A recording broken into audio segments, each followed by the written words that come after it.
Great Pakash.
All rise.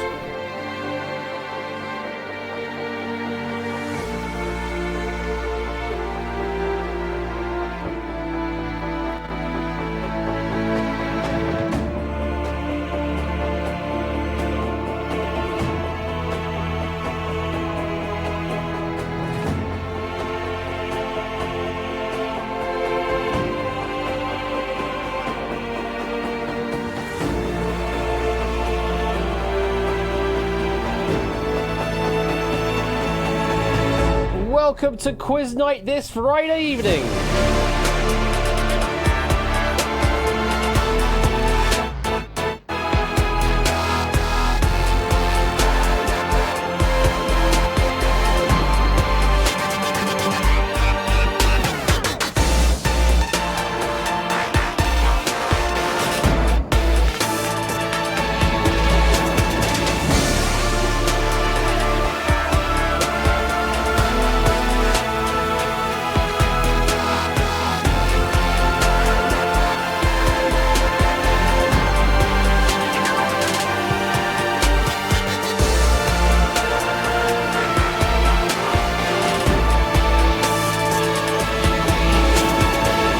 Good evening and welcome to the first Duel Royale of 2024, written by David J. Bodicum. You are in for a real treat tonight.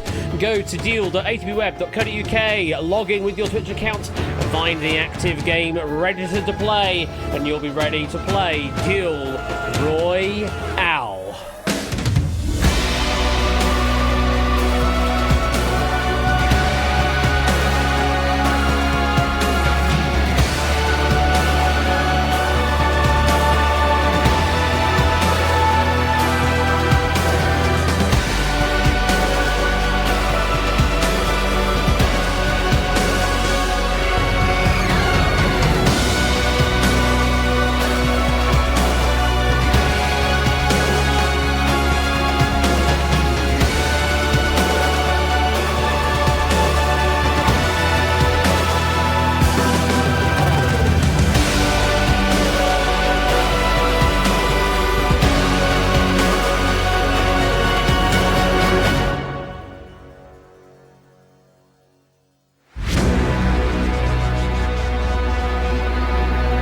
Welcome on in. I hope you are doing well this Friday evening, the 26th of January. And I hope you enjoyed that little game of Quiz Cubed warm-up thing. I was writing it on the tram home. I was thinking, there are enough 6-letter video game titles out there. Sweet tones can only and mean one thing. I got 10 chips left. You will lash. That song will never not be a pop. Difficult to find ones that many people know much about. I unfortunately did have to pad it out with ones that were a bit more esoteric and are on platforms that were probably well beyond the youth of today. Like one of them was written for the Apple II, but hopefully you enjoyed that pack and enjoyed the sort of the video game, but you didn't necessarily need to know much about video games to answer the video game questions. This duel, though, completely different. It's written by David J, someone who knows what they're doing with writing questions, and you'll probably see something completely different in tonight's pack. I'm not knocking it at all, Orange, just that for most people, they probably have never heard of such a device, never heard of an Apple II before, or anything like that, and thinking, well, that's just ancient times, ancient times. There'll be people out there who don't know what an NES is, possibly won't even know what a Game Boy is. Man. Used to have a TRS-80, goodness. An apple II a day keeps the doctor away. Oh, is that how it works, Topper? Oh, it's your birthday, Horan. I apologise for making you feel old on your birthday, but happy birthday to you nonetheless. I mean, I'm 36 and I'm making all these exclamations as a 36-year-old. Fully aware there are people much, much older than I with better stories to tell with technology, but still, anyway. 57, goodness me. Well, happy birthday to you, Oren. And I hope tonight is a good evening for you. If you're, oh, actually, you said you were going to be disappearing for I guess presumably for festivities. You said you're going to be here for the warm up, but not for the duel. Well, either way, thank you very much for tuning in, and yeah, do enjoy the rest of the evening and lurking and loitering, however you wish to do. You're hanging around listening. Fair enough. Absolutely fine, Aaron. I've actually got work. Boo. Actually got work to do. Well, that's not fun. Well, do enjoy listening to my dulcet tones in the background as I try and mispronounce many, many words that Davey J has provided me pronunciation guides to. Oh, it's going to be an endless battle of that again, isn't it? You had a Commodore 64 as a boy, you did, Mark. I didn't have a Specky. I didn't have a Commodore. Did have an Amstrad, though. Did have an Amstrad, which was interesting. We only had 2 games for it. We did also have a plug-and-play Pong game, but I don't think it was an official Pong game. It was kind of a knockoff type thing. The audio signal on it was completely broken, but it was still a load of fun. We played it on mute, basically. It was still a load of fun. The first proper games console that we had a lot of games for would have been the Master System. The Sega Master System was the first one that we had in the family, and then after that it would have been the PlayStation 1 would have been the next game console that we had in the house. Then the PlayStation 2. And then that's when me and my brother did other stuff and moved away from the house. So I got myself a Wii and then got myself a PlayStation 4. My brother got then a PS3 and then a PS4. And now has baby, so it doesn't have any time to play anything. So that's sort of the roots of games consoles that I personally have owned, as in like proper standalone consoles, not handheld ones. So I've got a few. I've had a DS and I've had a Game Boy before in the past as well. Don't have a Switch though. Though there's a lot of talk on the internet currently about the potential of there being an LCD screen on the upcoming Switch 2. Nintendo, you do realise that literally everything these days is like OLED, because rich colours and everything, and also generally lower battery usage when you do that as well if you use the right one. So yeah, it's an interesting choice, Nintendo, if you are indeed going the LCD route on your next handheld console, but we'll see. They'll probably make an OLED version later. Yeah, define later though, Yellowtail, because it certainly was many years after they released the first Switch. That is true. They very much do use antiquated tech. I think it is a Tegra K2 in a Switch, if my memory serves me right. And those date all the way back to 20. Oh God, what year? What year did the K2s originate from? probably 2014, 2015 time, something like that. I think is when they were the sort of the big deal, and they're still making Switches in this year, in 2024, the year of our Lord, with Tegra K2s in. The what now, Ash? Oh, sorry, that's just my my game programmer knowledge showing off there, I think. We had to do a porting job of Snake Pass over onto Switch and try and make it run at least 30 frames per second, because it didn't run at 30 frames per second on Switch, surprisingly enough. It barely ran at 10, but we managed to get it to 30, and they were happy that we did that. Anyway, that's my little side talk there. We don't need to talk about video game stuff, but optimizing for Switch, yeah, I know, right? We were actually optimizing for Unreal blueprints. That was the main issue with the latency. Anyway, I'm not talking about it. I could talk about video game dev all day, but I'm not talking about it because we've got quizzing to do tonight.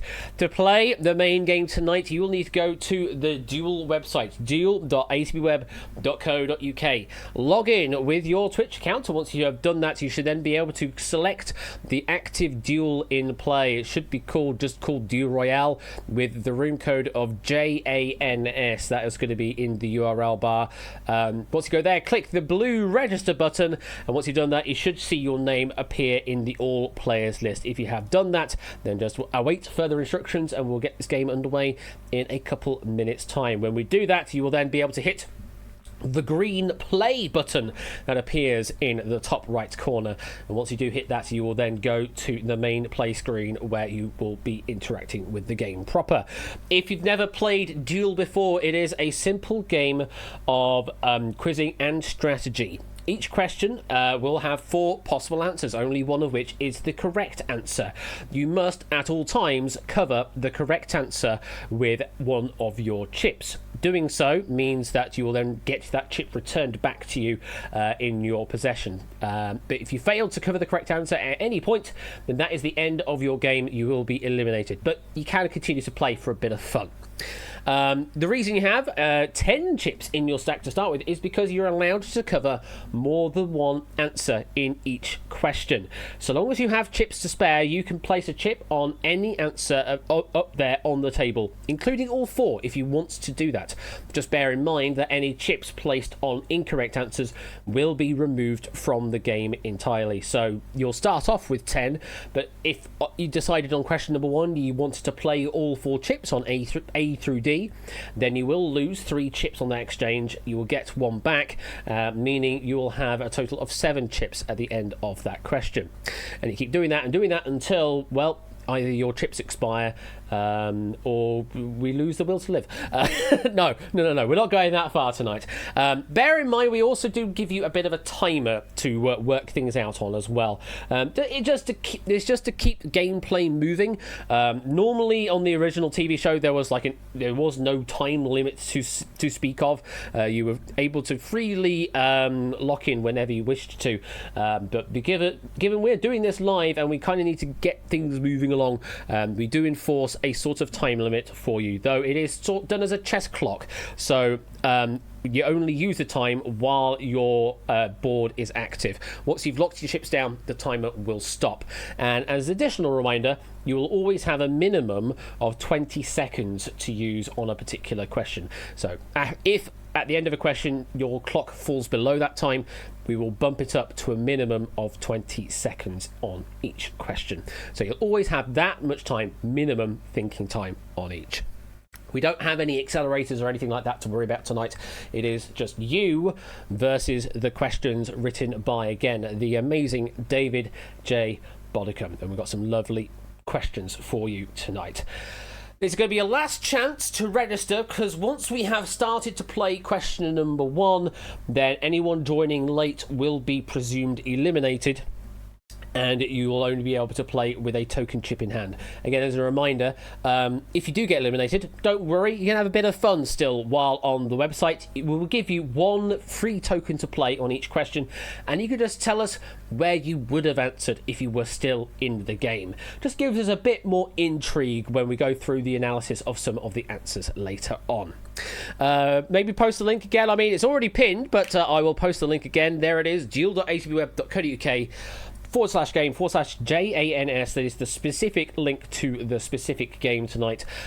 Click that link and log in with your Twitch, and then click to register. And David J says in chat, use your chips. They're there for a reason. Thank you for the follow there, Dying Stands Out, and also for the 100 bits from Sutty Cat, and the 100 bits from Puzzlan, and the 100 bits from Brian, and oh, you're one of you. Oh, goodness me. Well then, /ban, goodbye. Bye. I mean, thank you for the follow. I appreciate the additional follow, I suppose, but yeah, no. Haven't seen... Yeah, I know, right, Yellowtail. Do I have any viewer bot listings in my viewer list right now? Possibly a couple. There are certainly a couple of names in here that I'm not familiar with, I've not seen before, and look suspicious enough to be view bot accounts. So I may need to do another purge again. Only natural intelligence layer. Yeah, no AIs around here. Right, stop it, JB. Right, this is your last chance to get in, because I'm now going to activate the Duel proper right now. So if you refresh your screen over on the Duel website, it should now have a green play button. Click that button and head on over to the play table. While you do that, I'm going to load up the game on this side of things, and we'll get this Duel underway.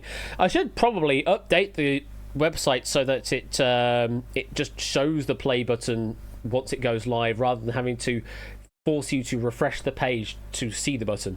Yeah, do a bit of extra live coding in there. That'd be nice. Right, you all should be loaded in now, and I have believe got all of the questions in tonight. Although no, I'm not connected.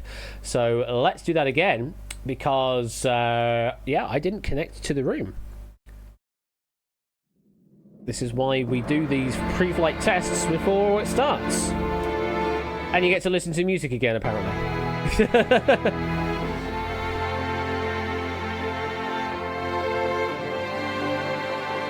Getting user information this time. That is more promising. Yes, we're getting some people joining in this time.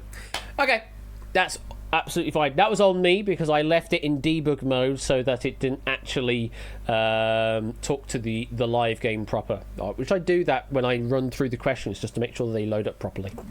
So that's fine. No, you don't have to rejoin or anything, not a cat. Everything is good. Everything for Duel is managed by the server itself. My broadcast client and your game client all talk to the server. It's the server that manages absolutely everything. So yeah, don't have to worry about it. You are all good where you are.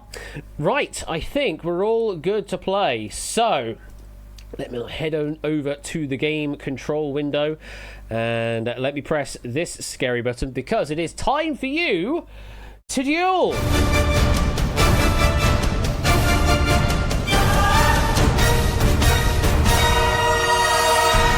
There we go. So, if you're already on your game clients, the first question is about to show up, and your first question is the following.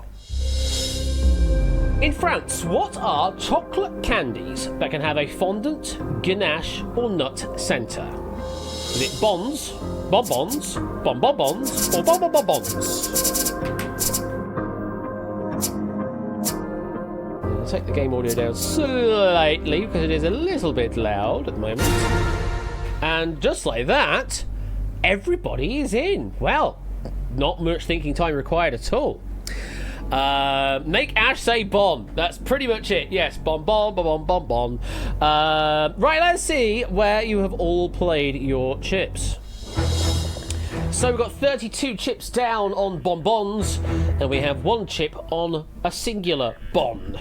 So if the answer is A, that would be a very interesting scenario, because then only one person has covered the correct answer, and we will have a winner.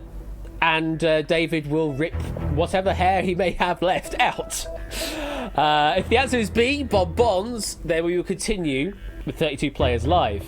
If the answer is C or D, then again David is going to rip some hair out from somewhere I don't know, because that will be the end of the game.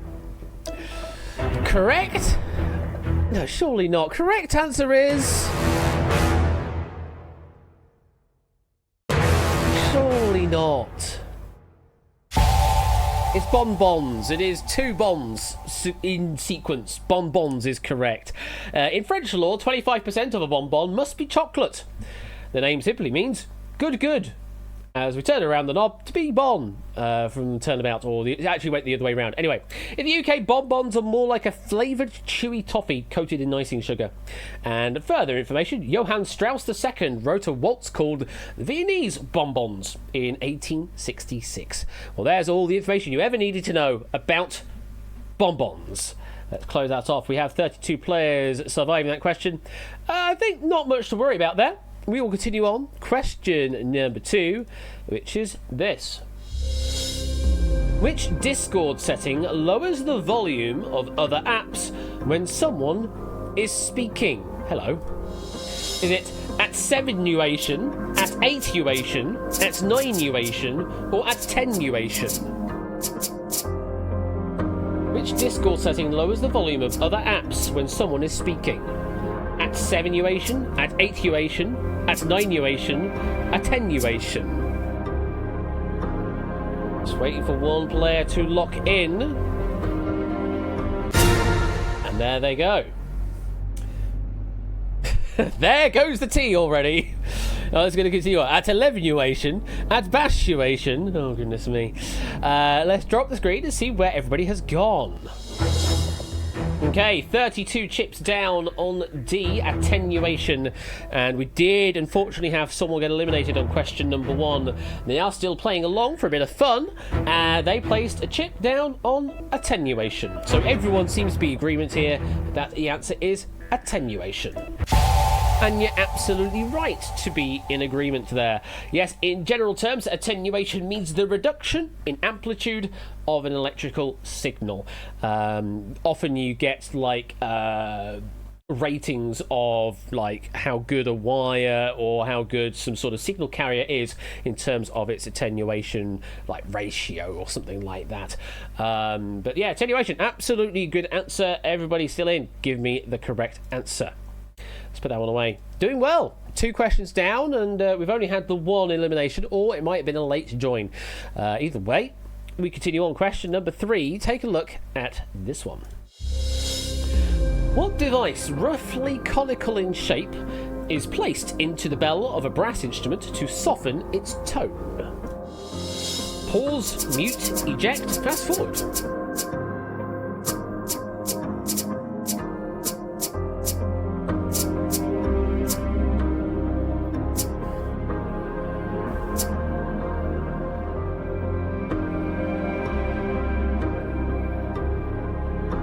Got 31 players locked in, 2 more to go.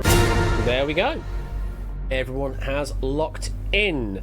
Yeah, I should have gotten one of them to hand so that I can demonstrate what they are. Where would they be? Where would mine be? Because I hardly use them now. They don't make sense when you're in a mic'd up environment. Well, they kind of make sense in a mic'd up environment if the sound engineer knows what they're doing. But yeah, I don't often use them anymore. Let's drop the screen, see where you've gone. Okay, I've got 32 chips on B mute. We've got 3 on A pause and 1 on C eject, with no chips on D fast forward. Ding. Ding. Thank you for the 100 bits there, JB. Over on the eliminated side, just the one chip down on B, mute. What kinds do I have? I will tell you in a moment, Bassoonist. But seems that all our live players have agreed on B, with a bit of separation just here and there, just to make certain. The correct answer is... it is indeed a mute. Yes, the mute makes the instrument sound softer and quieter. Often used with trumpets, trombones, and occasionally in the woodwind section as well. As for what kinds that I have a cup mute, and I also have somewhere lurking in the depths of somewhere a Harman mute as well, which sounds really, really lovely. But it makes the sound of the trumpet so bloody quiet on stage. That's the only problem. You kind of have to get everybody to play really quietly in order to hear a Harman muted trumpet. But it sounds so beautiful. 32 players, absolutely still in the game. Very well done. Let's put that one away. How are we doing on the best players right now? I mean, best player still 10 chips remaining. Your favourite was always the wah-wah mute. I guess kind of the Harman mute is kind of the wah-wah mute in this sort of sense. You get a lovely wah-wah sound out of that. If I'm playing trombone, the best one that I would use for a trombone would be either bucket mute or just a hat. Just have a hat and do like a hat mute thing. There's such a great sound out of a trombone with a hat mute. Best player with 10 chips. Average is 9.9. We've barely scratched the surface, and there's still lots of time on the clock. Okay, moving on. Next question. Here it comes. Have a look at this. Which mechanic in board and computer war games simulates the imperfect information available to an army's commander? Is it Fog of War, Wind of War, Rainbow of War, or Pissing Down with Rain of War? You absolutely can do that as well, Bassoonist, and I have done that in a pinch. I have done that in a pinch. Because you can't complain with a plunger. It just does work. 32 surviving. Let's see where they've gone. Drop that screen. 32 chips, full complement on A, Fog of War, with the one eliminated player also agreeing. 6 on Wind and 1 on Rainbow. Nobody's going for the Pissing Down with Rain of War. Pissing Down with Rain of War, honestly. Correct answer is... yes, the Fog of War. It simulates the ability of forces to only see a certain distance beyond the position of their units. Games that use the mechanic include Advance Wars and StarCraft, and also more modern Sudokus also now have a Fog of War mechanic applied to it. Though, of course, those ones you kind of have to do on a live solver. You can't do that on your regular paper and pencil kind of Sudokus, I don't think.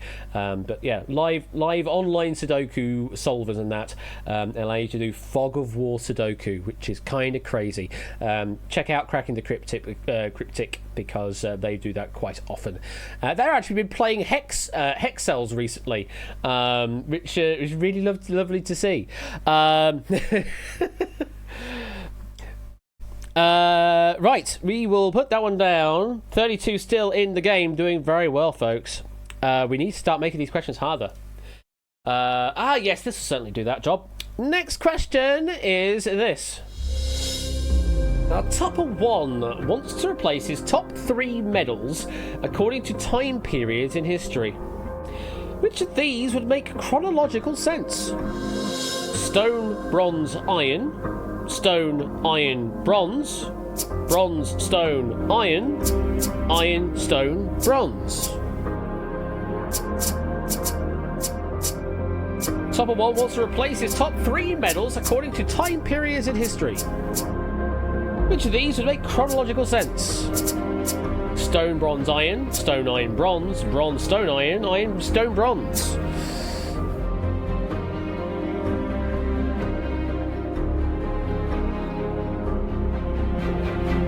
Just waiting for one to lock in.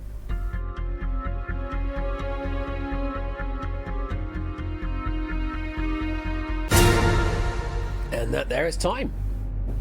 Okay, this is going to be a bit more interesting. I would suspect a little bit more spreadage going on here. Because it's difficult to... I don't know. I don't know if many people know the order of ages, like, verbatim.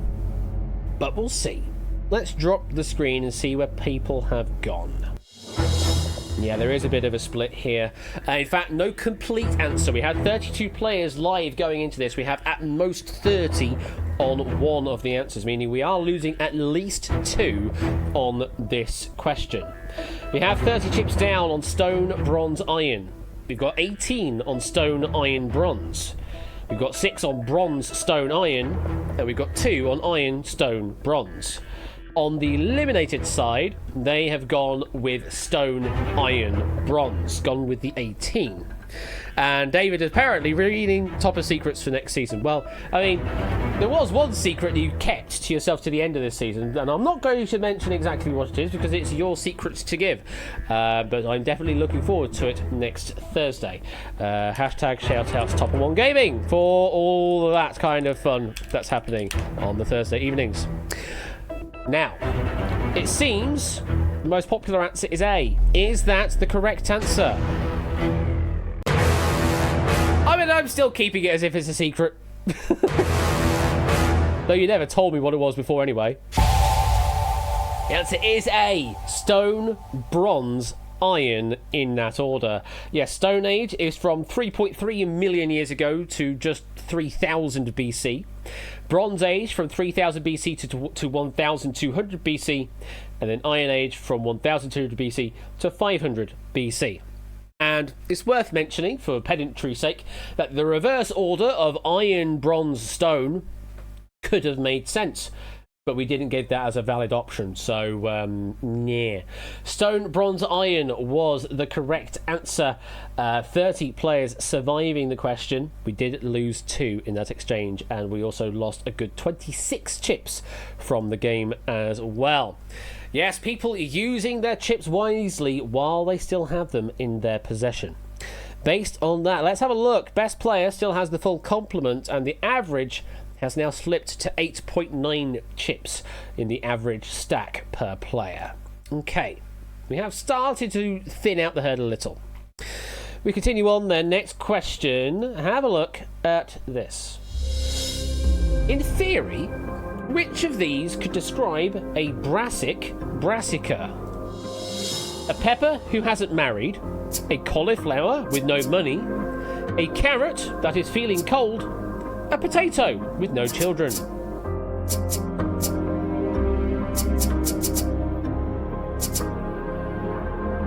In theory, which of these could describe a brassica? A pepper who hasn't married, a cauliflower with no money, a carrot that is feeling cold, or a potato with no children. Boing, potato. Sorry, I had to get that out of my system. 2 players yet to lock in. There we go. Last few seconds for that player in, or those players in the eliminated section now. Yeah, we force players that are eliminated on a 7-second clock if everybody in live play has already answered. Again, just keeps the gameplay bit moving, just swiftly moving along. Okay, a brassica. Interesting. Puzzle's gone for 1 chip answer. Feeling pretty confident. Let's drop the screen. So, again, we're going to be losing some players here because we have 30 players going in here. Max we've got is 28 on an answer, so another 2 are set for the chop. 28 chips on B, a cauliflower with no money. Then we're going to a carrot, so they're feeling cold with 8. A potato with no children, 7. And a pepper who hasn't married with 3. On the eliminated side, we've got a single chip each on A and D. Nothing on B and C. Well, let me go through some information here. Let's go to option C, a carrot that is feeling cold. And now a carrot... Oh, hello, Windows. A carrot is from the hemlock family. It's not brassica. Peppers on A, a pepper who hasn't married. A pepper is part of the nightshade family. So again, not a brassica. What else we've got? a potato. I actually don't have that information here. Huh. I think potato is also nightshade, is it? But again, not a brassica. I think one of these has been rewritten, yeah, because I've got it written down as lettuce is part of the aster family, but we have no lettuce up here. But I'm presuming potato is part of the nightshade family, and so is not a brassica. The one we've skipped over, a cauliflower with no money, is the correct answer here. Brassica is the mustard genus of plants and includes cauliflower, cabbage, turnip, and rapeseed. So a brassica would be a cauliflower with no money. Very well done. 28 players still surviving that question. We did lose another 2 on that question. So we're starting to thin out the crowd. In terms of the best player, they still have the full 10. And the average, 8.4 chips per player. All chips in play, we still have another 235 chips in play to work with. Okay. Somehow my knowledge from Cody's lab coming in clutch there with identifying that a potato is part of the nightshade family. Thank you, Cody. Moving on to the next question. Let's load it up. Oh, yeah, this one. Next question is the following. Which of these is a solution given to babies to relieve abdominal pain, wind, and indigestion? Is it whinge water, complaint water, gripe water, or moan water?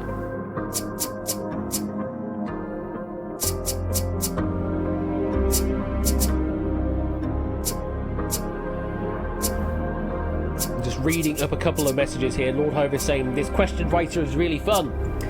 This question writer, not me by the way, but this question writer, David J. Bodicum, has written for many of the quizzes and game shows that you've seen on TV. If you've not heard of the name before. He is I would say he is a celebrity around these parts, and he is a force to be reckoned with in terms of question writing ability. There's just some phenomenal question writing, but that's what you get with decades of experience. He's literally written the Bible on question writing and has made it available for you to read for free as well. There should be a link in the Q Writing channel on Discord on getting your hands on the Quiz Writing Bible, because it covers basically all of the main Stop whinging pain about points. The question, Ash. I'm not whinging about the question at all. I am praising the question, if anything, but thank you for the 38-month resub. I do appreciate that immensely. Oh, goodness me. As my hair continues to fall in the wrong direction. Bloody hair. Okay. Let's see where you've all gone and struck the screen. Oh yeah, this is a bit of a splitter here. We had, 28 coming in on this question? So we're losing another 2 again. Are we just going to keep losing 2 players on each question? If so, do we have enough questions for that kind of curve? We might. We've got 26 chips on C, gripe water. Then we've got 15 on A, whinge water. 9 on D, moan water, and 4 on B, complaint water. On the eliminated side, they seem to think it's whinge water. 2 chips there, and a single chip on complaint and gripe water, with not a single on the moan water. I say it shall be 2, and therefore it shall be so. I mean, you would do with 9 2s in your name. So, they seem to believe it is gripe water. Is it gripe water, you say?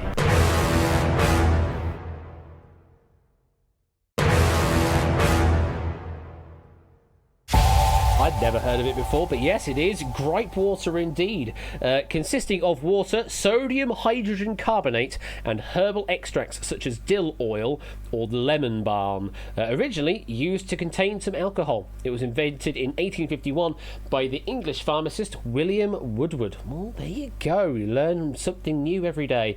Gripe water was the correct answer there. 26 of you surviving the question, so we lost another 2 in that exchange. It's interesting, we're losing a lot of players and we're also losing a lot of chips in the game. How's our best player doing? Still the full complement. And we've got 198 chips amongst the remaining 26, with an average of 7.6 chips per player. Okay, interesting strategies going on. Why couldn't it be that one? Now I'm eliminated. Hard luck there, Shadowmane. I mean, I had no idea on that question at all. The only way I knew the answer was because it told me in front of me, but I'm not playing the quiz. I would have been in no way knowing that one at all. I would have had to have split on at least 2, 3, or maybe even all 4 answers, because I had no idea. Hard luck though, Shadow, and have fun in the eliminated side, and we'll see how everything all shakes out. Exactly, JB. I've been dueled into submission. Let's put it that way. Moving on to the next question. Here it comes. In cryptography theory, what name is commonly given to the person intercepting the message between the sender and recipient? Alice and Bob. Is it Eve, Ida, Odie, or Una? In cryptography theory, what name is commonly given to the person intercepting the message between the sender and recipient? In this case, Alice and Bob. Eve, Ida, Odie, or Una? I say in this case, they often use the names Alice and Bob.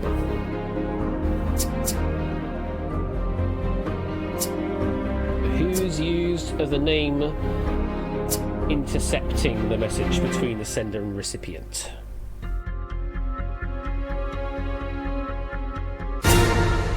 And that there is time.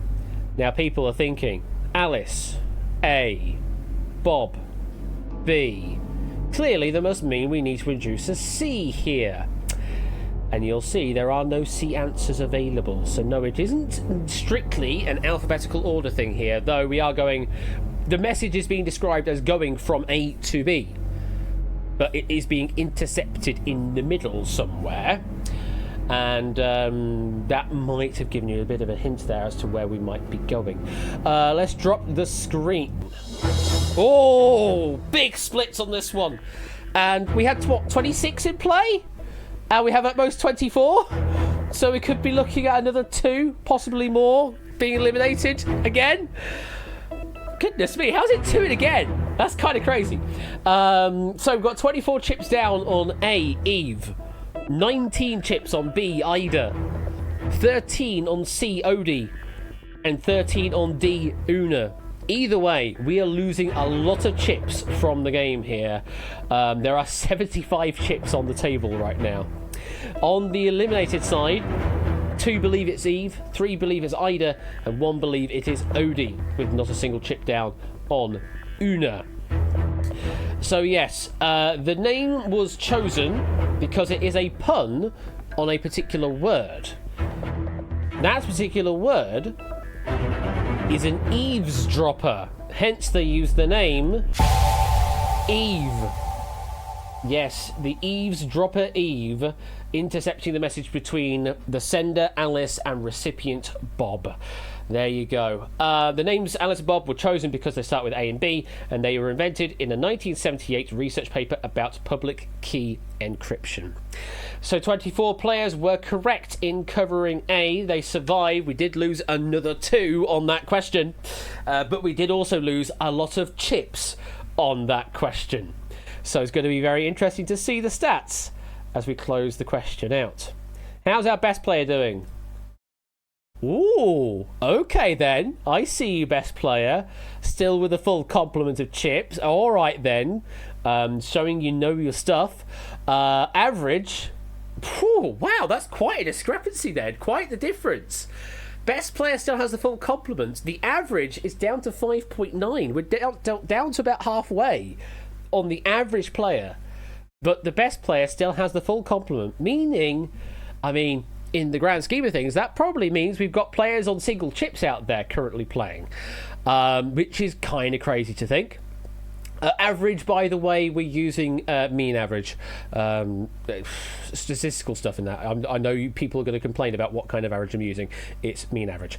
Average time, 1 minute 37 seconds. So about half the time elapsed on the average clock right now, which feels about right. But the best player out there, or players, could be plural, has their full complement still in hand.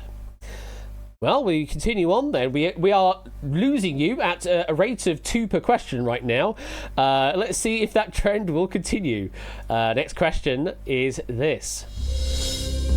The 1958 Alfred Hitchcock film starring James Stewart and Kim Novak would be more accurate if it was titled Ornithophobia, Thalassophobia, Ablutophobia, Acrophobia. The 1958 Alfred Hitchcock film starring James Stewart and Kim Novak, would be more accurate if it was titled what? Ornithophobia, Thalassophobia, Ablutophobia, Acrophobia.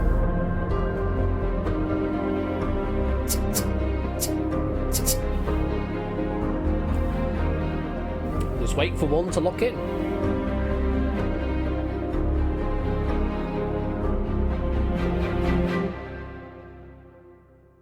Using their time while they have it.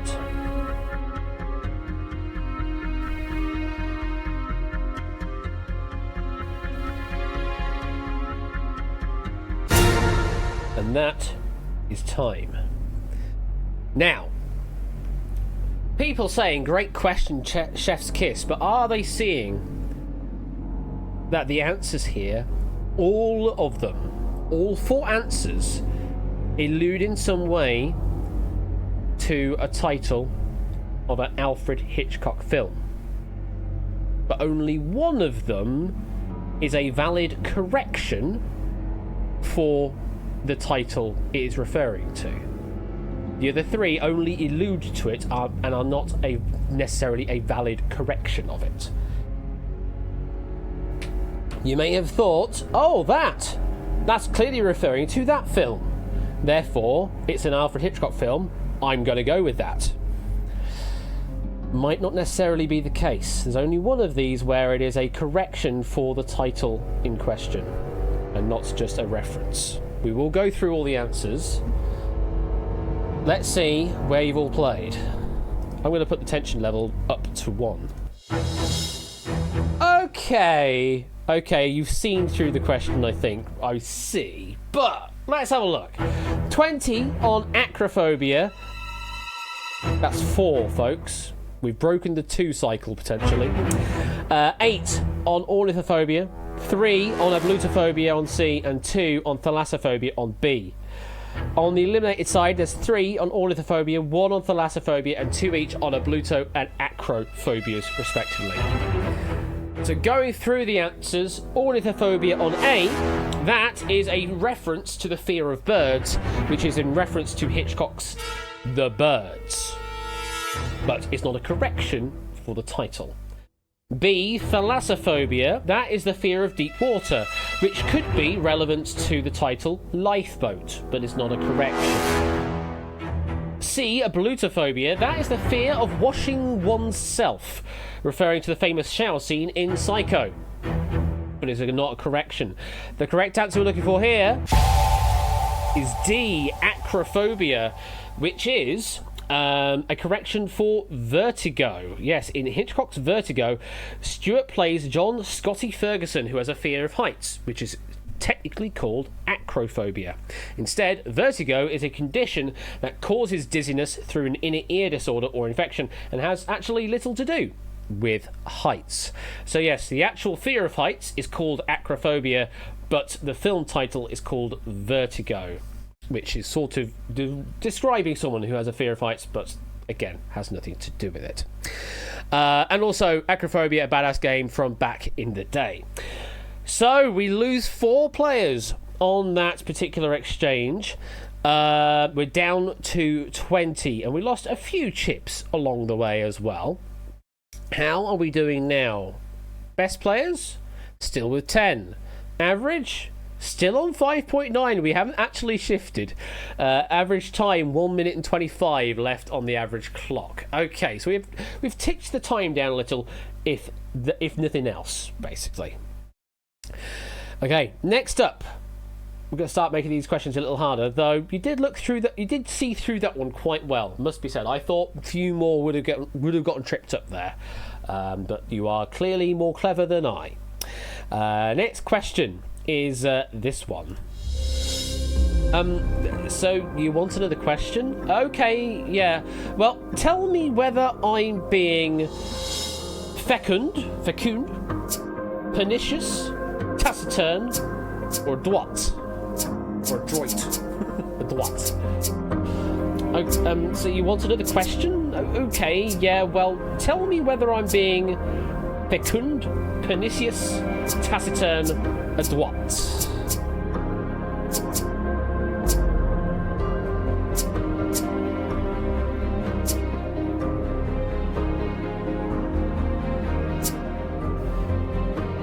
Live players are in.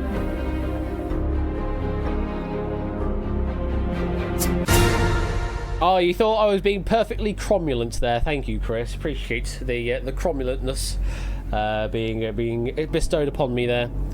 What the actual is this question? If you're not native English, then it might be a bit harder to work this one out because these are slightly more devious words in the English language. So if you're not native English, this might be a difficult one. But you might be able to work a couple of them out, certainly. Let's drop the screen and see where players have gone. Okay, so this one has split the crowd a little. We've got 6 each on A and D, fecund and adroit. We've got 10 on B, pernicious.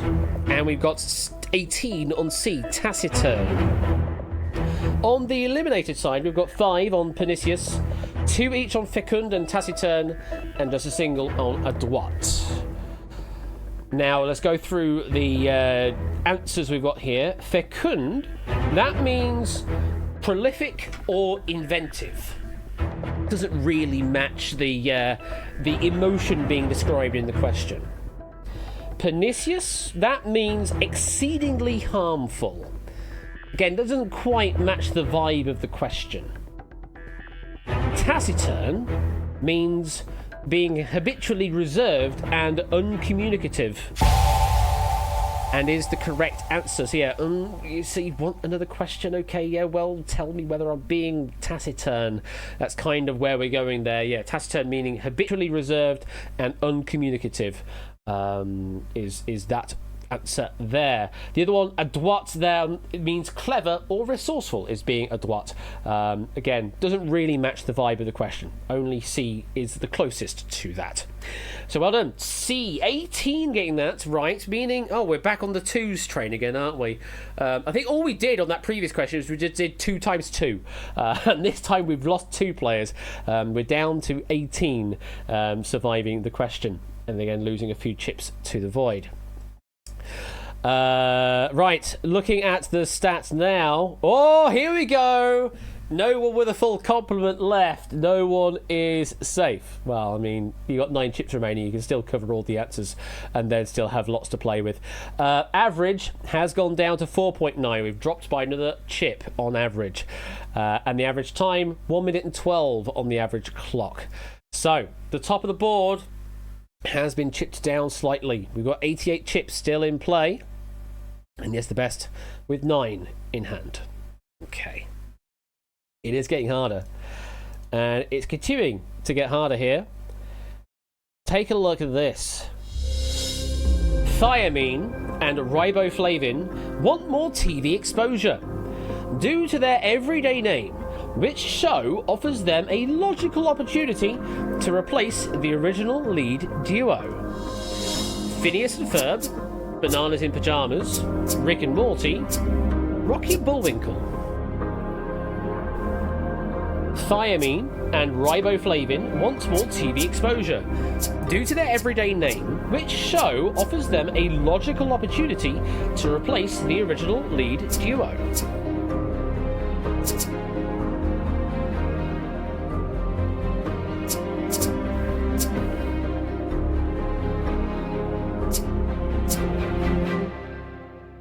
This one is particularly more lateral thinking, Solar, yes. Speaking of lateral the podcast. Hosted by Tom Scott, but David is certainly on the producing side of that. So again, do go and check out Lateral the podcast, because there's some good listening and also good watching as well on the clips. 18. surviving here with, this one has a bit of lateral thought to it. You need like 2 bits of information to work this one out. 50 bits from Sooty Cat. Yes, biochemistry isn't proper. Well, I don't know. It's still chemistry. It's still chemistry, Sooty Cat. Just not the same chemistry, I suppose. Not your organic or inorganic. I don't know, but it's still chemistry. Thank you for the 50 bits. Let's drop the screen. See where you've all gone. Okay. 14 chips on B. Bananas in pajamas. That's different. Bananas in pajamas. I'm getting my letters around the wrong way there. 8 on Phineas and Ferb. That one I could just do it the other way round. It still sounds the same. 4 on Mick and Rorty, and 4 on Bocky and Rullwinkle. No, Rocky and Bullwinkle and Rick and Morty, those are the ones. On the eliminated side, we've got 7 on Bananas in Pajamas, 2 each on Rick and Morty and Rocky and Bullwinkle. Yeah, I'm kind of spoonerisming them. God, that's difficult to say. Nobody in the eliminated side going for Phineas and Ferb. That's just an interesting thing. It probably would be actually, Lingo, yeah, to be fair. Majority believe the answer is bananas in pajamas. Goodness me. It's been a long time since I've seen some bananas in pajamas. Correct answer is... It is bananas in pajamas. So thiamine and riboflavin are also known as...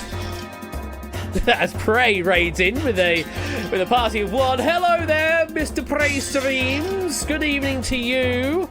How are you doing this evening? What have you been playing? Well, it's a Baldur's Gate you were playing. I think I noticed on your announcement. Yes, modded Baldur's Gate 3. Very interesting. It's a party of me. No, that's Sheldon. But welcome on in, Prey. Do enjoy some lurking around at the back end of this Duel Royale, and stick around for the end of the wheel spin thing at the end of the stream, because we've added things to it. We've got a tipping point wedge now and everything. So that could be fun. Anyway, bananas in pajamas, yes, because they're also known as vitamin B1 and vitamin B2. And B1 and B2, they happen to be the names of the 2 lead characters of Bananas in Pajamas. They are differentiated by having their names on their pajama shirt collars. So yeah, riboflavin, thiamine, absolutely could be the bananas in pajamas instead. So 14 survived that question, so that was a difference of 4, so that's another 2 times 2. Okay, we can still continue with the 2 theme somehow by doing complicated maths. But we're down to 14 players now. Best player still with 9. Average chips 4.9. That hasn't shifted.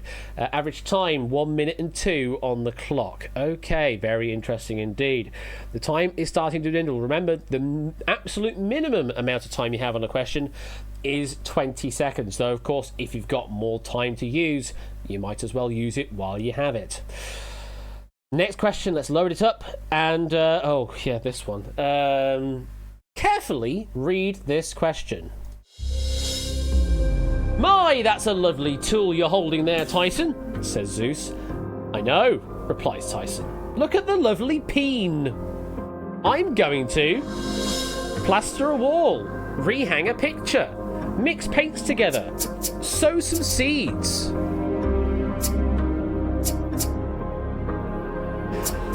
As Tyson is currently doing a watch-along of Traitors UK Season 2. My, that's a lovely tool you're holding there, Tyson, says Zeus. I know, replies Tyson. Look at the lovely peen. I'm going to... What?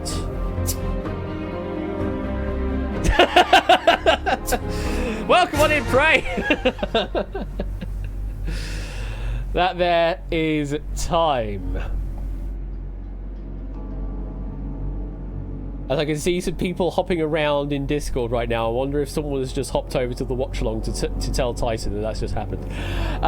14 players surviving the question currently. Let's see where you've all gone. Top screen. Interesting mix. 14 surviving in. Max of 12, so it's another 2 potentially, or more. 12 chips on B, rehang a picture. 5 each on A, plaster a wall, and D, sow some seeds. And we've got 4 chips on C, mix paints together. On the eliminated side, 6 on B, 3 each on A and D, and 1 on C. So, peen, P-E-E-N. That is the part of the hammer that is opposite the usual striking end. It can take various different shapes, but the popular claw hammer allows the removal of nails. Of the 4 options given, the hammer would be the most useful when rehanging a picture. That would be the peen. There you go. So, 12 surviving. Very well done. 2 have been eliminated there. And some more chips lost to the void in the exchange as well. Or in Tyson's case, oh well hung. There we go. Very good joke. Very good joke. That's why you do Wheel After Dark and I don't. 12 players surviving. Now, best player. Best player had to split a bit there. Gone down to 7 chips. Or best player may have played 1 chip and got eliminated. That's another option. But whoever is now the best player has 7 chips left to play with. Average has gone down slightly, 4.5 chips. The critical number is 4. When you have 4 chips, you can cover every answer just the once. But then after that point, you have only the 1 chip to play with. So 4 is the magic number in this game. Though apparently, eliminating-wise, it's 2 is the magic number. An average time, 51 seconds on the average clock now. So we are starting to get to the meat and potatoes, the critical point of this game. Next question, load it up. Have a look at this. Suppose Napoleon blew the top level of the Great Pyramid at Giza clean off with his cannons. What should we now call it? Is it the Great Tesseract at Giza, the Great Dodecahedron at Giza, the Great Annulus of Giza, or the Great Frustum at Giza? And I appreciate the pronunciation guide here, David, though I am infinitely familiar with certain shapes here. Let's put it that way.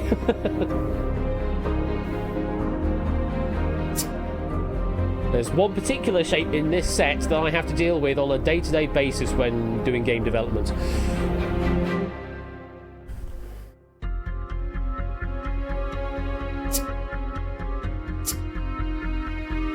Last few lock-ins.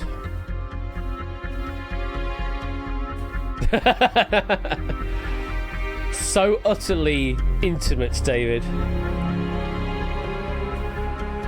2 more to lock in. Using their time while they have it. They don't have the chips, they might have the time. Now is the time to use that. 12 players surviving.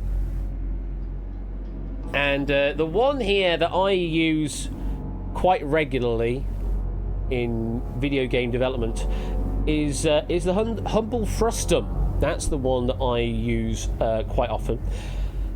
I'm not going to describe why I use the frustum a lot, but I certainly do. What about the Great Dodecahedron Small Triambic Icosahedron Compound? I was wondering when someone was going to reference Wednesday stream. Well done to Lugaru, you are first to reference Wednesday stream. No, unfortunately it would not be the Great Dodecahedron Small Triambic Icosahedron Compound, because that requires intersecting faces, and that doesn't really exist in the real world. But thank you for the 100 bits. Let's drop the screen, see where you played. Oh! Well then, that's really interesting. That's super interesting. Everybody that's played, possibly, there could be some 0 lock-ins, but that tends to not happen.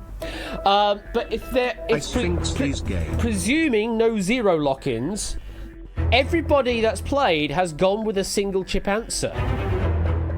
But we've gone with a 2-to-1 split here. 8 have gone on D, the Great Frustum, and 4 have gone for the Great Tesseract. with not a single chip on B and C. Thank you to Lingo for gifting out a sub to Lugaru. Thank you to JB for exclaiming that he sphinxes this game. And our hype train has just started. Goodness me, another hype train. Thank you very much for all of your support. Over on the eliminated side, the most populous answer is D, but only just 5 chips on D for the Great Frustum, 4 for the Great Tesseract, 3 for the Great Annulus, and 1 for the Great Dodecahedron. This very much could be interesting, Nonocats, because, well, we're losing at least 4. We could be losing 8, or we could be losing all 12 if the answer is B or C. This is a very, very interesting scenario. So the reason I say that I use frustums a lot is because they are used with virtual cameras. Whenever you have to do some projection work in a 3D environment, in 3D engines, you use a camera, and that uses a frustum, which is essentially a big pyramid with a near plane and a far plane that sort of limits it. You don't have anything render before the near plane, you don't have anything render after the far plane. Notice I used the word pyramid there, folks. Correct answer is the frustum. The Great Frustum at Giza. In the strict definition, is the portion of a solid figure, such as a cone or pyramid, which remains after the upper part has been sliced off parallel to the base. The others, the dodec is a 12-sided solid, the tesseract is a 4-dimensional analogy to a cube, and the annulus is the region lying between 2 concentric circles, i.e. a ring. So 8 players surviving with the Great Frustum at Giza. Very well done. We did lose 4 players, but no additional chips in that exchange because there were just single chip answers in play. Now, 8 players still in. How did they play best-wise? Best still has 7, so best player did go for a single chip answer and got it right. That buttery biscuit base. I'm at the base. Well, the buttery biscuit base. Goodness me. Takes me back all the way to when we did the Minecraft server, Prey and Tipster. That was a lot of fun. Average chips has now gone up. We have eliminated some players that were sitting with small number of chips. So the average has gone up now, up to 5.1. And we are down to just 8 still in the game. Okay. Interesting scenario we're in. Moving on then, we keep getting harder and harder, and this one I do need to look at a pronunciation guide for potentially. The question is this. Which of these idioms is the best alternative for the German word Fingerspitzengefühl? Is it at the drop of a hat, fly by the seat of your pants, treat with kid gloves, or punch below the belt? Which of these idioms is the best alternative for the German word Fingerspitzengefühl? At the drop of a hat, fly by the seat of your pants, treat with kid gloves, punch below the belt. It was very interesting seeing that lock-in bar slide along. Lots hitting their time limit very quickly on. So I feel a lot are sitting in their 20-second window right now. Fingerspitzengefühl. That is the word we are looking at. Why are they dropping hats? Because they found their mutes instead. But very well done, G-Isis. You're paying attention to the stream. 8 players in on this question. Let's see where they've gone. I mean, it's a bit of a mixed bag here. We do have all 8 players that have gone with A at the drop of a hat. But then there are 6 on C, treat with kid gloves. 4 on B, fly by the seat of your pants. And 3 on D, punch below the belt. On the eliminated side, I mean, it makes no difference really. It's 3s and 4s. They're basically the same numbers at this point. 3 each on A and D, 4 each on B and C. So eliminated players don't really know. Live players don't really know. They're doing a lot of splitting here. So this is going to be very interesting to see. We do have a scenario where we still have all 8 survive, but all the others, we will lose some more players. The correct answer is...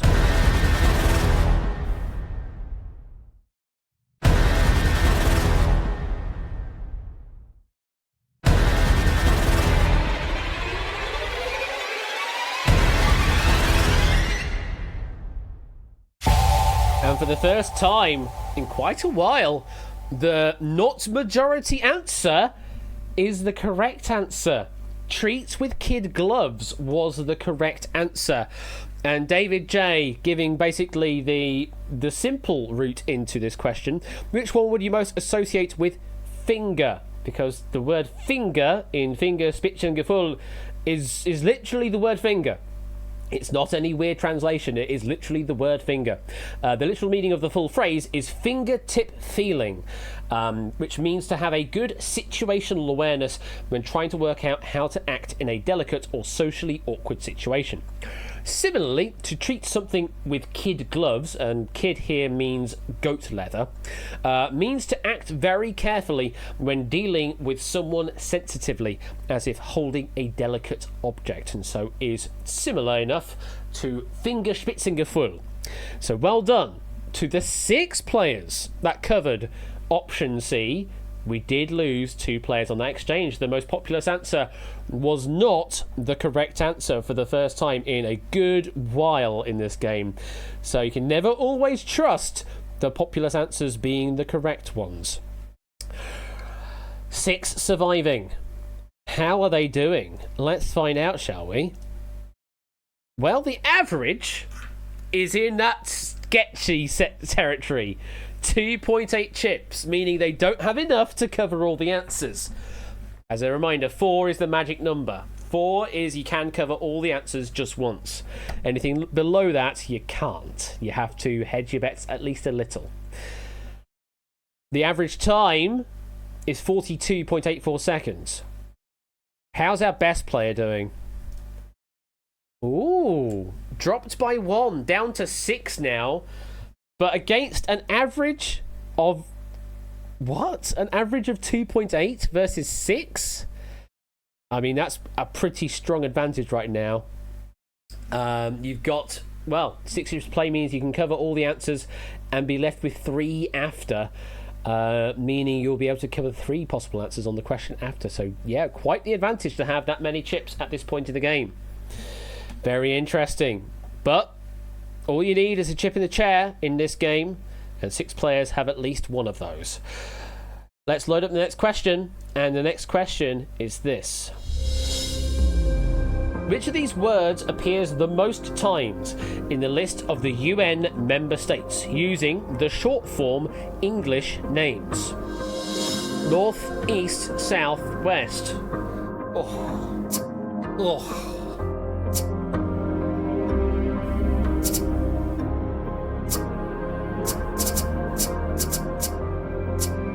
I'm just waiting for that lock-in bar to slide up. There it goes. That's it. Everyone's locked in just like that. No time to think now. Good luck, says Not a Cat. You're absolutely going to need it here. Which of these words appears the most times in the list of the UN member states when you use the short form English names? And what I love more than anything about this series of answers is that you could make an only connect sequence out of them. They all have a distinct number and they're also increasing by 1 each time.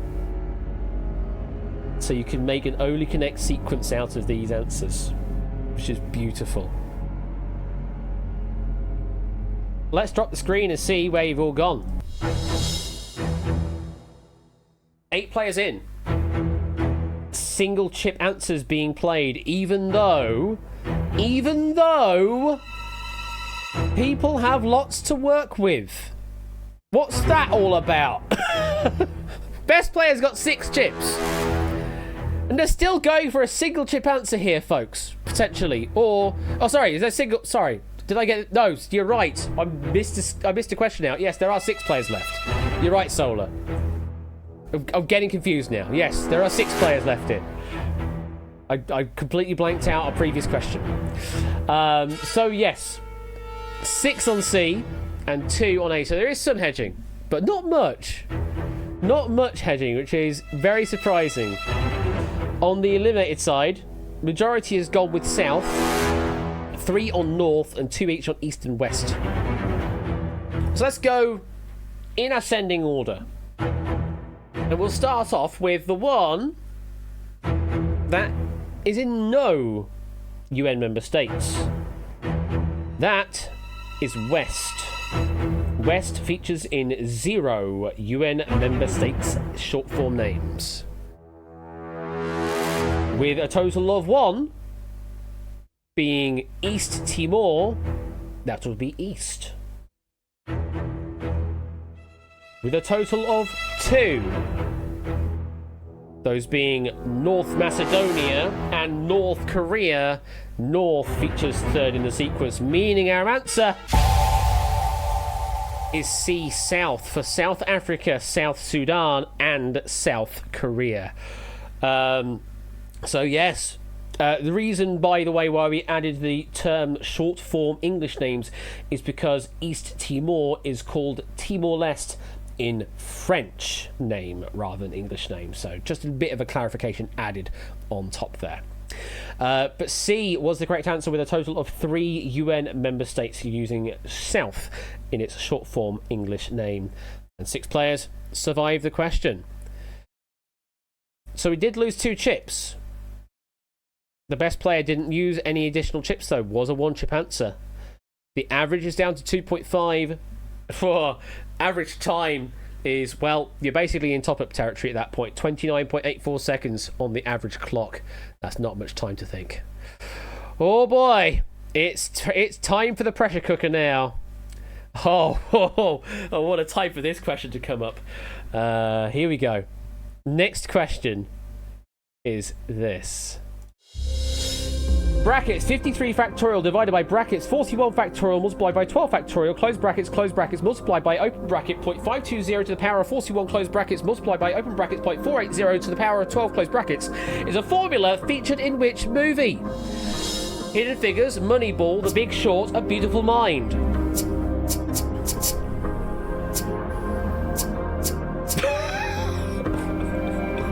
Goodness me.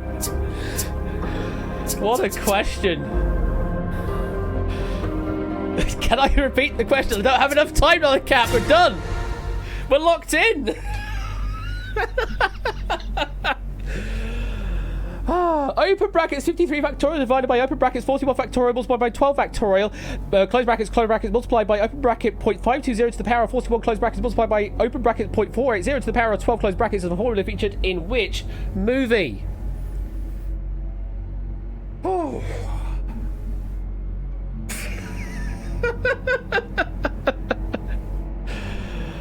I have no idea. I've got no clue. Oh man, you locked D, but locked, and I don't know why. Lol. Chris is mad that I knows this down pat, but misclicked. But now you're doubting. Interesting. Let's drop the screen, see where players have gone. Well then. Oh, we did have 6 players going into this question, right? Right. So we are losing at least 2 players on this question. At most, we're losing 4 players. The popular answer is B, Moneyball, with 4 chips down.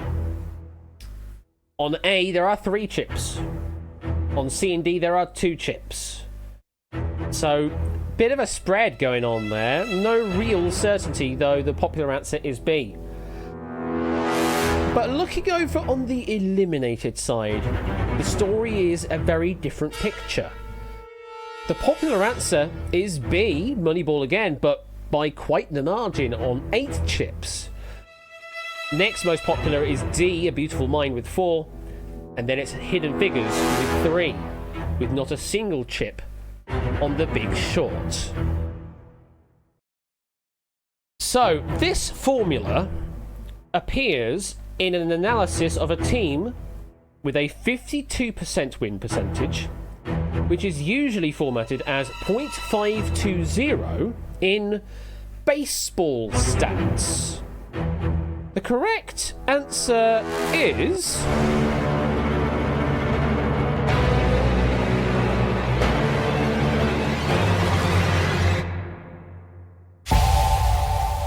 B. Moneyball. In Moneyball 2011, manager Billy Beane, played by Brad Pitt, turns the Oakland A's baseball team into a winning side by using statistical analysis. And that formula you see above you is a formula that features in that movie. So, 4 players are still in this game. We are down to a quarrel situation. 6 becomes 4. Stats-wise, there are 7 chips on the table across 4 players. Wow. Okay then. That's a number. Which means the maximum anyone could have then is 4, and then the others have 1 each. The best has 3, so it's not the most advantageous position, but they can cover 3 of the 4 possible answers. But there's a possibility of a Takeshi's Castle scenario, Ape. There is definitely a possibility of a Takeshi's Castle. Average is 1.8. And now people can do the maths on that to figure out how the distribution works. Average time is 30 seconds on the clock. So, 7 chips in play across 4 players. Let's load up another question, because we do still have some to go with. Your next question for our final 4 players and those playing along for fun in the eliminated pantheon is this. The Parthenon, the temple on the Acropolis looking over Athens, gets its name from the Greek word parthenos, meaning what? Crime scene, fruit festival, written scroll, unmarried woman.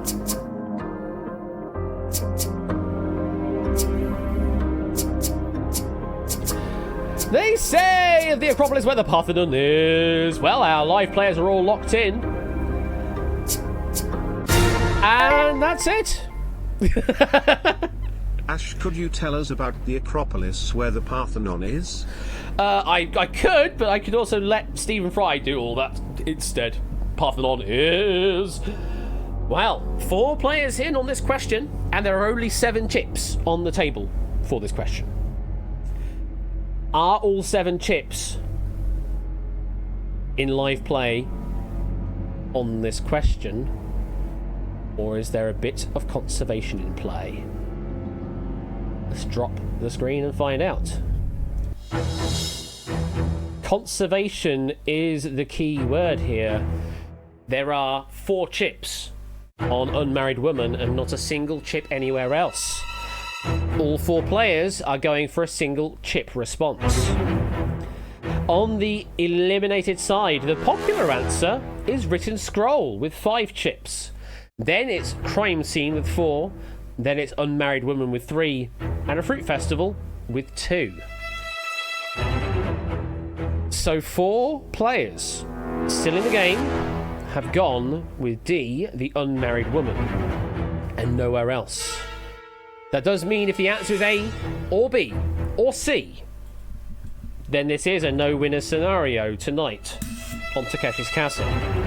If it's D, then all 4 players survive on with the chips as they are, with just maybe a couple of seconds knocked off a clock or 2. The correct answer is...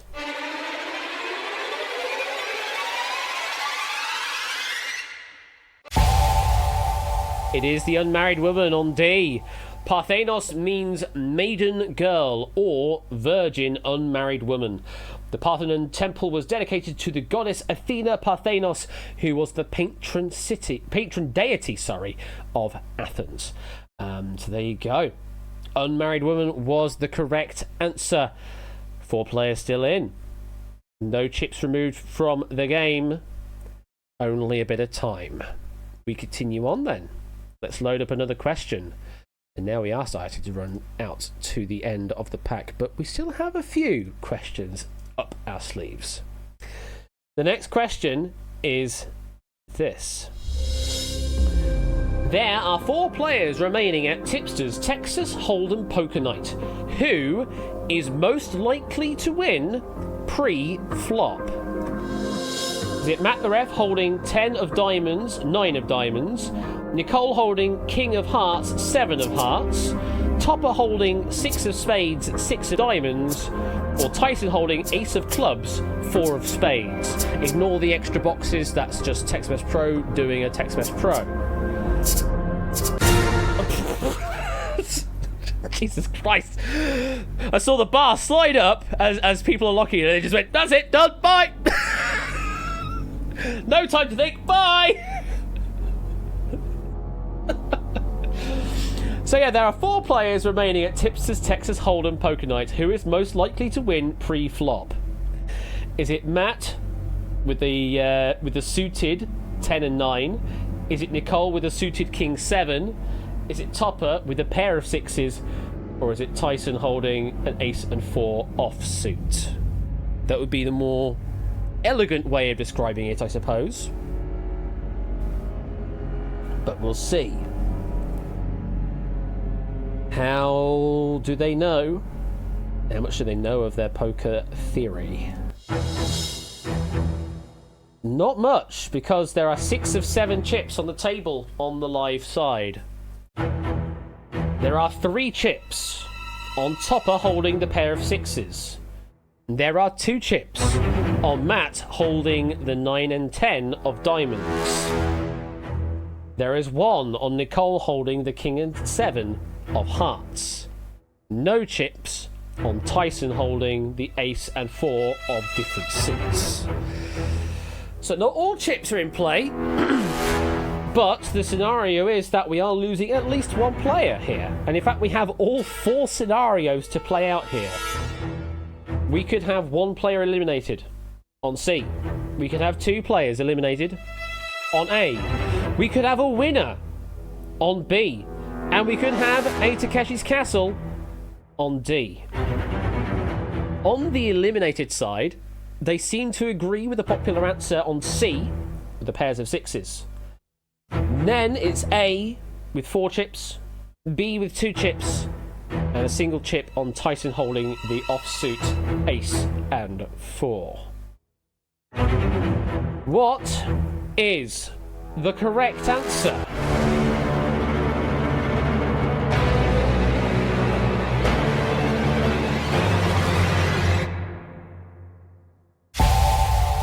Not the most popular answer, but we do continue on to a duel. It's heads up, folks. Matt the Ref holding 10 of diamonds, 9 of diamonds is the correct answer. Of these Poker Night at the Iceberg also-rans, Matt the Ref is 30.6% favourite to win with suited connectors. That's an additional descriptor to add to that particular hand. The King 7 suited is at 25.8% to win. The pairs of 6s is at 22%, and the Ace 4 offsuit is at 21.5% to win at the odds pre-flop. So we lose 2 players on that exchange. They have folded, they've gone all in, and they have been removed from the game. It is now a heads up duel between 2 people. Best player. Oh! Oh, that's what I love to see! It's a 1-chip shootout! It's a 1-chip shootout! Yes, here we go!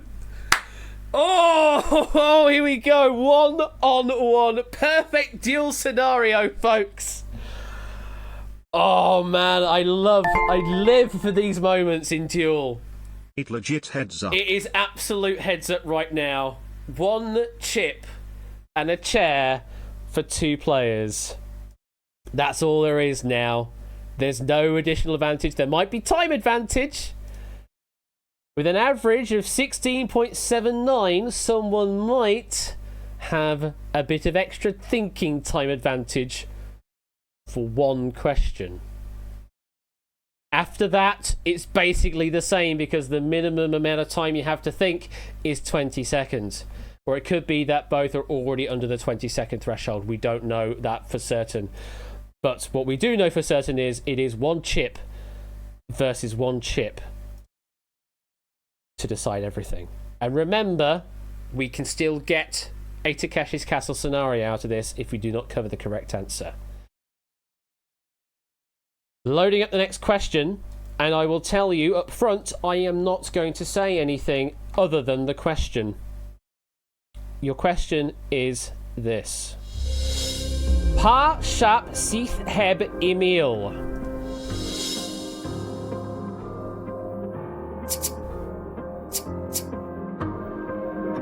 Pa shap sith heb emil.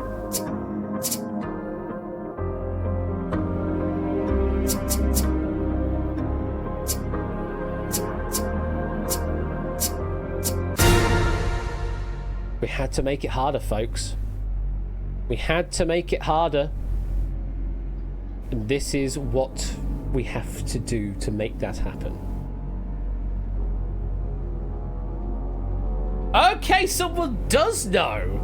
I was wondering if anyone could work out what we're even talking about here, but someone has mentioned the language in question. This is indeed Welsh that you're seeing here on the board. But what is the question? Maybe I should go through and read some of the answers now. Con or cone? Cylinder? Cube? Sphere? What do they sound like? Struck the screen and see where our players have gone. They've both gone for C, cube, leaving the other three answers clear. On the eliminated side, that seems to be what they have also gone for. 7 on C, cube. There are 4 chips on A, cone or con, and 4 on B, cylinder, with not a single chip on D, sphere. So this is a shapes question. I'll say the question in Welsh again. Pa shap syth heb emil. Which translates as, which shape does not have an edge? Which of these shapes does not have an edge? And the correct answer is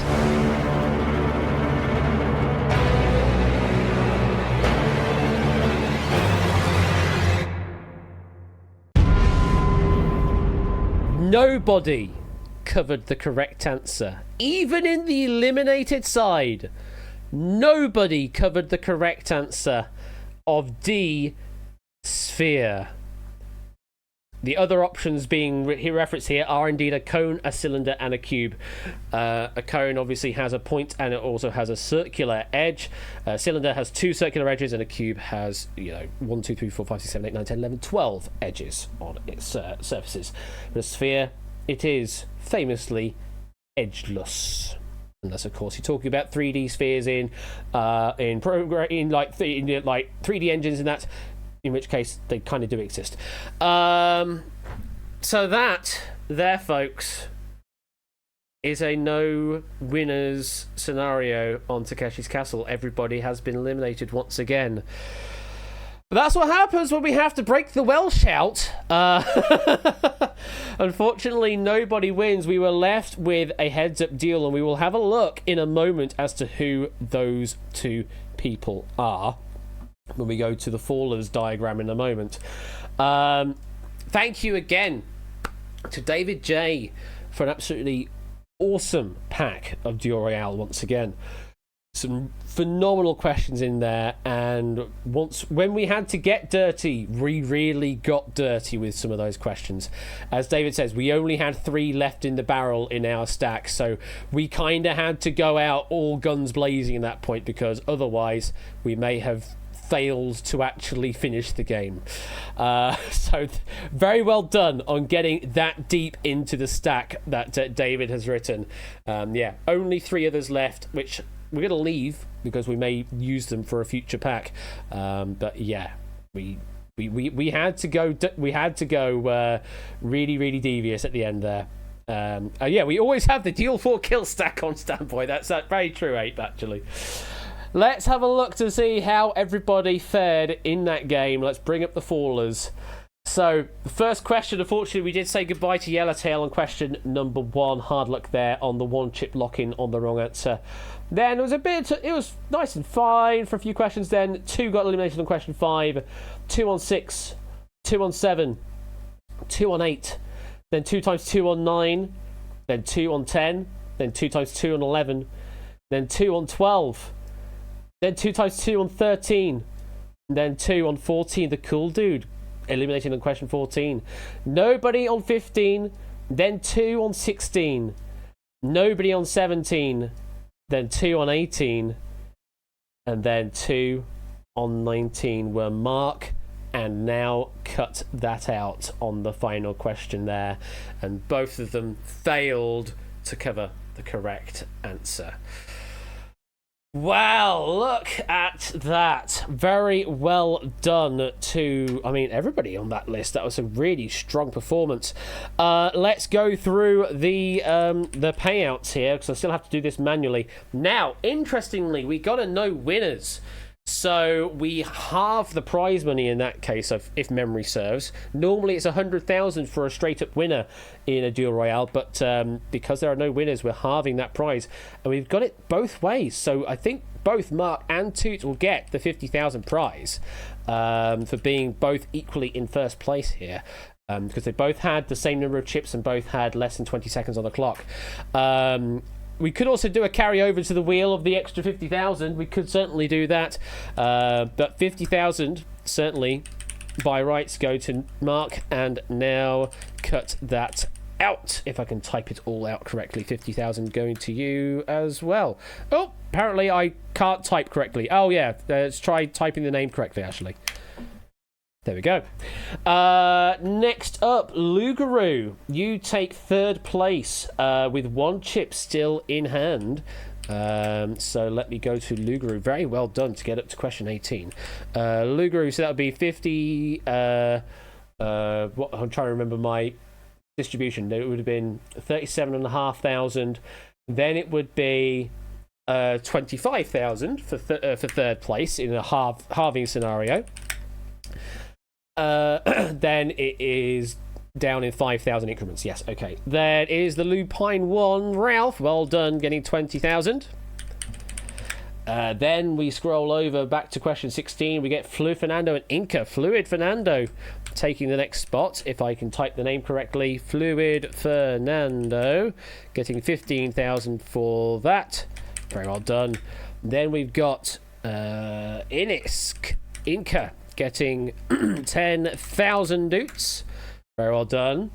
So that there is a total of 6 places paid out. Need 4 more to go. So we continue on to Cool Dude with all the 2s. It'll go to 7,500 for that. And Chris gets 5,000. Very well done, Chris. And then we've got Zeus still with 5 chips at that point. Zeus, very well done. Getting 2,500, and then finally Milk Like Substance takes the final paying position, getting 1,000 doots for 10th place on the list. Very well done. Still at 34 seconds on the clock, Milk. Wow, a lot of thinking time still.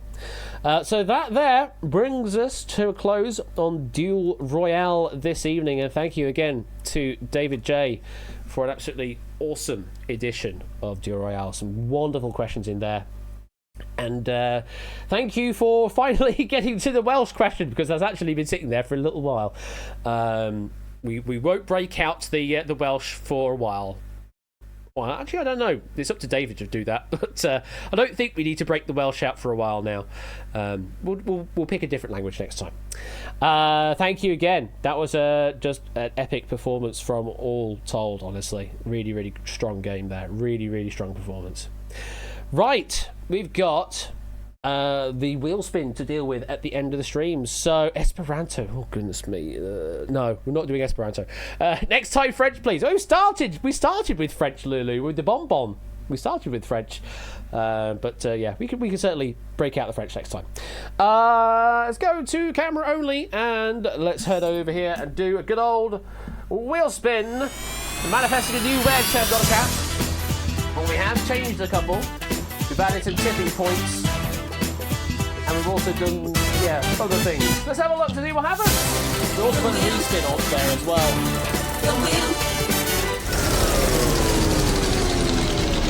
Where are we going to land tonight? It's a good old marble race. The 50,000 doots once again. So it's another race to the finish. So let me find my way to Steam. And load up marbles on stream. Yes, we did take off Fall Guys because, yeah, that just didn't work. We did it one time and then realised, yeah, it doesn't quite work, does it? So it has been taken off now in favour of respin and a tipping point now on the wheel instead. Right, let's go to the community maps. Did Oni add a track? Oni did add a track, so we've actually got 3 to choose from. Let's go for the almost good construction. That sounds promising, doesn't it? The almost good construction. Let's go to studio mode and make sure that the game capture is on marbles. It should be, and do that. Exclamation mark play if you'd like in on the marble race. Exclamation mark play. While you do that, let me quickly figure my way around. As I forget, it's in WASD mode still. Boo. It's a very white track. The exposure on this is kind of crazy. Very, very white, actually. The white balance, need to balance that out. Get you all loaded in here. And then we'll get this track underway. Do we have some music in mind? I did find something the other day, didn't I? Do I still have it on my liked videos? Hang on, where did the other one go? I liked a different video and it's not in my liked list. Where's that gone? There was another brass band thing and it was really good. And I'm pretty certain I liked it. So why is it not on my like list? Boo. Let me look at my history then. Because it'll be on that, won't it? What is this layout? What is this layout? Hello?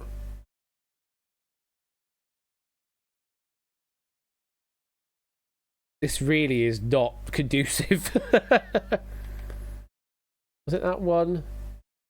Oh yeah, it was that one, but we've already played that track. It was just a different version of it. Okay, fine. Anybody got some suggestions? I mean, we could play that again, Lulu, but I would prefer to play something different. God damn it. We're doing like Baldur's Gate F1. Never thought I'd see the day, but does that work? Would that work? Baldur's Gate F1?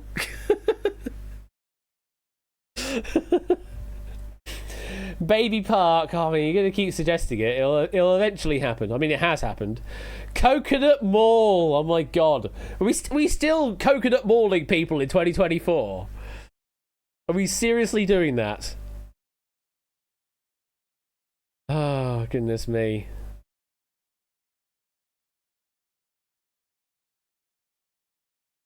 Battletoads. Oh, man. Oh, man. That's a good suggestion. Apparently, just got I was going to say the mold. text to speech just didn't want to say it, but actually he did. It just took a bit of time. Thank you for the 100 bits. Me doing a karaoke of Spice Girls, that's not happening. No.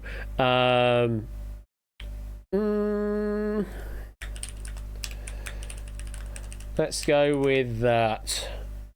Yeah, we'll go with that. And we'll get this race underway. Now, normally, it's a first, last, and the middle position. So we'll do that again. First finish, last finish, and a random position. Let's do random.org to determine the random position. We've got 31 races here. Let's go. Whoop, whoop, whoop, whoop, whoop, whoop. Where's it gone? There's it gone. Random.org is trying to check if my connection is secure. Thank you.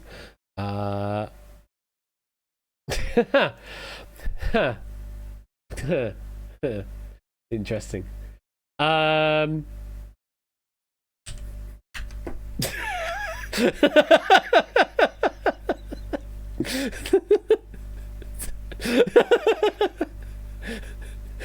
Yeah, first twice. It came up as 1. I put in min and max of 1 and 31. It came up as 1. So first finish gets 100,000. Yep. And the final finish gets 50,000. There you go. We're gonna go with that. Hey, it's a carryover 50,000 from Deal Royale. It all works. The system works. Right, let's get the race underway. It all works out in the end. Let's bring out the turbo tunnel. Go! I said bring out the turbo tunnel. Can't hear it. It's a bit quiet. I need to turn it up. YouTube? YouTube? Thank you. Marbles? Jesus. It's all happening now. We've got Topper, Solar Espion, Lingo, Prugs, Oren and Ape all heading up the lift first. Heading on the down into Lottery Machine with Solar Espion and Ape. Round and round and round they go. Who's going to get out first to the water wheel? It's Topper and Tipster. Then Solar Espion. Topper's getting held up by the water wheel though. Drahuska and Ape and Deuceman there, sorry. Not making their way through yet. It is Solar Tipster currently in the lead. Heading through the Twister. That's quite artistic from that angle. Down the S-bend into the Auger. And up another S. And round and up another S. Tipster still holding on to the lead. Using the turnstile there. Over the corkscrew, over the helix. Getting caught up by that wheel there. Down into this funnel thing. With Ape now taking the lead. Sudden lead change. Going down the cylindrical Plinko. Ape still holding on to the lead now with Tipster in second. Heading down into the pentagonal Twister. Ape still holding on. Solar Espion joining into second place. Tipster in third. It looks like it's going to be Ape hitting the goal first. And it is. Ape Minky with the first place finish. As people are getting knocked around. Trying to get through the finish. 50 seconds to finish your track. Let me get the dukes paid out to Ape Minky while I'm thinking about it. Ape Minky. 100,000 taking on the Twisters. Getting up to 684,000 in the bank. Very well done. 35 seconds to finish the track. Looks like we might get everyone down. Cool Dude could be our final finisher. And indeed is our final finisher. So Cool Dude, well done to you. With all of the twos getting the final finishing position of 50,000. Does that mean everybody finished? Nobody got eliminated on a track. We've got a 0% elimination rate. Goodness me. My tyres are gone, Bono. No, you cannot have the drink. It's an anti-Takeshi against the Takeshi's Castle finish that we had on Duel Royale. Goodness me. Perfect game! Yes, yeah. Everybody wins. Just this once. Everybody lives. Very well done to Ape getting first place. Well done to Cool Dude getting final position there. And that brings us to a close on tonight's edition of Quiz Night. Thank you again for tuning in. Hope you enjoyed it. Now, what have we got for you over the next week or so? Well, tomorrow evening at 8 p.m, let me do a quick shout out to Mr. Royal_FluidLH, though, of course, not with a dollar in his name on Twitch because of reasons. Over on Royal Flush, on tomorrow evening 8 p.m, you've got Data Leak followed by Cryptex and Risky Business. Basically more of the same kind of stuff as this, but with a different host and on a different place. That is 8 p.m. At about 1 in the morning between Saturday and Sunday is Quarren Stream the Game Show. Let me type the URL full here, twitch.tv/Quarren Stream Game. There it goes. Hosted by Liek. 5 questions of wonderfulness, and who knows, it might not take 2 hours to get through 5 questions of trivia. But you never know with Lee. Do tune in with Quarren Stream the Game Show around 1 in the morning between Saturday and Sunday evenings in the UK time. It's far more preferable to be in the US, but do enjoy that. After that is Wheel After Dark. No, it is not this weekend because it is the Royal Rumble. It's Sunday will be Wheel After Dark with JB Henry. Normally it follows straight after Quarren Stream, but this weekend it is different. Wheel After Dark is on the Sunday night instead of the Saturday night because of the Royal Rumble. And JB's also got some stuff tonight, some C365 with Mass Effect, I believe, and then they're doing some Double Dare watch along trivia. What would you call it? Rating of various things. And Theater, there you go, Theater, that's a great way of describing it, a tier list Theater. That's with JB Henry this evening over on his side of things. Hopefully I can do a shout out to you right now. JB Henry XIV. I have to wait 5 more seconds before I can do another shout out. So I'll wait 5 more seconds before I do another shout out. There we go. There you go, JB. Have the shout out. And then is it Prey doing some Colour of Money on Monday evening? Is that going to be like 7 p.m. or 8 p.m. Prey? Either way, head on over to twitch.tv/Prey Streams for that. He does some other variety streaming stuff in between. He was doing some Baldur's Gate earlier. Yeah, the Colour of Money on Monday at 7 p.m. over on his side of things. If you're interested in some fun wagering chaos, and who knows, maybe the machines will be kind to me again as they were last time, where I somehow withdrew way too much out of the machines, statistically speaking, but that's just how it goes sometimes. Summon! And then next Thursday, to bring everything home, next Thursday, over on twitch.tv/Topper1Gaming, I already gave them a shout out earlier, so I'll give the usual link instead, will be the end of Topper's season, and then there will be a short kind of hiatus between this season and the next, though the season finale on February the 1st will be the Grand Slam, and a surprise thing that he has already revealed the surprise of. To find out what that is, go and watch his stream from yesterday. Yes, go and watch his VOD. Increase his numbers, increase engagement over on Topper's side of things. Do watch that, and it will tell you what the surprise thing will be on February the 1st over on his side at 8 p.m.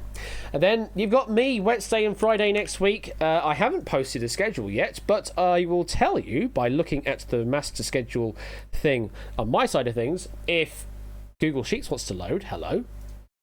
Why is Google Sheets taking like forever to load right now? This is not right. Google, Bueller. What have we got for the next week? We've got Brain Teaser warm-up with a Wipeout game and Winning Lines is an all-W affair next Wednesday. Wipeout and Winning Lines next Wednesday. And then on Friday, we've got Untitled Grid Game leading into Doot Drop and Outright. Oh, big quizzing Friday next week as well. So, yeah, all the W's, Wipeout, Winning Lines on Wednesday, and then Doot Drop and Outright next Friday on my side of things. So some big things heading your way over the next week or so in the world of quiz. Anybody to go and raid into on Twitch this evening? Let's have a quick look, shall we? See if there's anybody in the quiz category to raid into, or anybody of interest to raid into. Obviously, Spudgun is live right now, so we could go and say hi to them. Let's have a look at browse. Quiz show is just me, so there's nobody else doing anything right now. Who's in the board games category? Anybody worth the raiding in on there? Let's have a quick looky-loo. Quite a few on offer there. Nothing tickling my fancy though. Let's have a look. We've also got. You know what? We're going to raid into an old university friend actually. We're going to raid into Frozen Luffy. It was on my university course at Teesside Uni for computer games programming. So we're going to spread some love because he's been doing some streaming for a while now. It has done F1 driving in the past. So if you're interested in racing games and stuff, he also does that on a somewhat regularish basis. I don't know how much he streams these days, but just seeing him online now. So I think we should go and raid and say hi. Take care. Have a good rest of your week, whatever that may be. And I will see you next Wednesday. For some more quiz night, though possibly on Monday for some Colour of Money over on Prey side of things. And yeah, we'll say no winners on Takeshi's Castle. I'm pretty certain he will get that reference. Take care, and we'll see you soon. Bye!